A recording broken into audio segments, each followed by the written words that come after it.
I'm going to say something a little counterintuitive on today's show about property taxes. You see, property taxes, if they're higher, could actually be a better rental investment. I know, mind blown. Hey everyone, I'm Clayton Morris, longtime real estate investor. I'm the founder of Morris Invest. We're a full service rental company. Glad to have you here on the show. This is a show that's devoted to helping you become a better real estate investor. So property taxes, it's a thing that causes a lot of people to get into analysis paralysis phase, where they've gotten all these numbers written down. They think this property is going to cash flow pretty well with a great tenant, great schools, low crime, etc.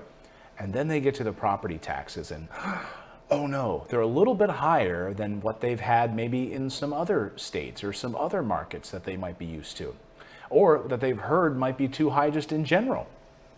And it scares them off. It pushes them away from investing in a property. Now, I've never been one to be scared off by property taxes. Maybe I'm just immune to that way of thinking. Now, I know when I lived in the state of New Jersey, property taxes there were incredibly out of whack with the return on investment of a property.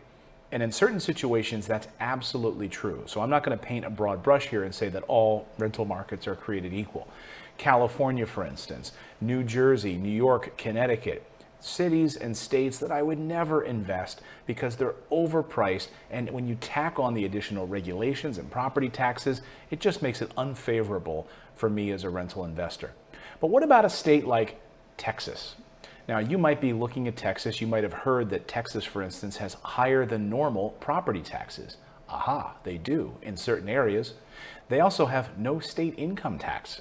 They also have an incredible growth of businesses, Fortune 500 businesses moving to Texas. So these all things are needed when you're analyzing your rental properties. Texas, for instance, let's take it. As property taxes are a little bit higher, are they totally out of whack with what you're getting in your return on investment? You see, the numbers don't lie.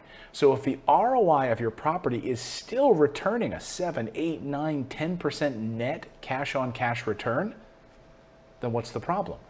The problem is that people think that more property taxes is going to eat into their profits. Why don't I flip it around? Let's be counterintuitive. If you've got slightly higher property taxes in a market like Texas or Tennessee or Florida or some other spot, it might be because you have better schools. You have a better grade of tenant that's going to be staying in this property for longer. Therefore, it's balanced out with tenant turnover costs. Remember, if you've been watching my channel for any length of time, and I can even ask Grover. Grover, do you know the answer to this question? Do you know the answer? What is your biggest cost as a rental real estate investor? Do you know, buddy? Can you answer me? Can you answer? No, I thought he could answer, but he can't. Actually, maybe he knows. He's going to draw it out later on paint. It's tenant turnovers. If you can mitigate the amount of time a tenant is vacant from your property, then you are going to win every time. I want my tenants to stay for 5, 6 years in a property. If the property taxes are a little bit higher and I'm saving all of those additional months where my house might be vacant because there's no tenant living there, then it's a win for me. Plus, that tenant is probably in a better school district because the tenants and the children are going to stay for a lot longer. They're going to put down roots in my single family or duplex property. So sure, any turnkey company out there or any realtor can find you a property with incredibly low property taxes. But what does that mean? That means perhaps that the neighborhood is crap. Let's be honest. That means that there's no money coming from the residents that live there, and therefore the city services are terrible, the trash service is terrible, the police might be terrible, you might have higher crime, the schools might be terrible. So really low property taxes should not be a driver of your rental investing.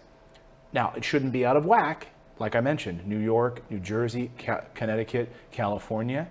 But if it's a little higher than you're accustomed to, that is okay.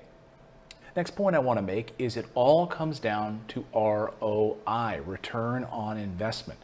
Please make sure that the numbers make sense to you before you invest in anything. Again, in your numbers, you should be seeing the property taxes. How much will I pay in property taxes every year?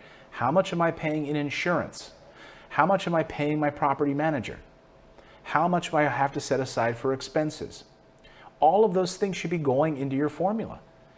That way you know up front what your ROI will be. And the proof is in the pudding. So when I'm looking at a property in West Texas, one of my favorite areas to invest and where we build our properties for our clients, I'm looking at that property tax number, but I'm also looking at the cash flow. I'm looking at the appreciation. I'm looking at the fact that the crime is really low and the jobs are going up. All of these things add into my equation of return on investment. So do not get analysis paralysis just by focusing on property taxes. It's just one data point. It's just one data point in your larger number that you need to take into account. If I can pull back the curtain on how we do it at my company, at Morris Invest, we'll spend years analyzing a market before we make a move into a market. So in Texas, for instance, spent a long time, well over a year, analyzing the demographics and job data, crime data, vacancy rate data, property management data, job growth data, all of it before we move into a market. And yes, we also look at taxes and property taxes. And so we look at how the government has been moving with property taxes. Are they remaining stable? What kind of other job growth is there? If you have an area where you have lots of Fortune 500 companies coming in, guess who pays the bulk of those taxes? And therefore keeps property taxes lower. If you have pro-growth business in those areas, guess what's going to happen? The businesses pay the bulk of the property taxes. Now, I saw this in New Jersey. You could move from one county, like Essex County, New Jersey, where the taxes are incredibly high, but they don't have a ton of businesses, large businesses, right? You can move to other counties, like Morris County, where there's way more businesses, more Fortune 500 businesses, and the property taxes for the citizens who live there is lower, because they're sharing more of the burden of the property taxes than the citizens. Again, all of these things go into making a smart investment. So I really want you to pay attention to these numbers like we do before you invest in anything. But don't let property taxes be the thing that holds you back. But if you're serious about maximizing your taxes, then you have to check out our video that we did on cost segregation tax savings. There's nothing like it. And it's a killer strategy for those people that want to save a boatload of money in their taxes using real estate investing. So check out that video below or in the card above, and we deep dive that subject.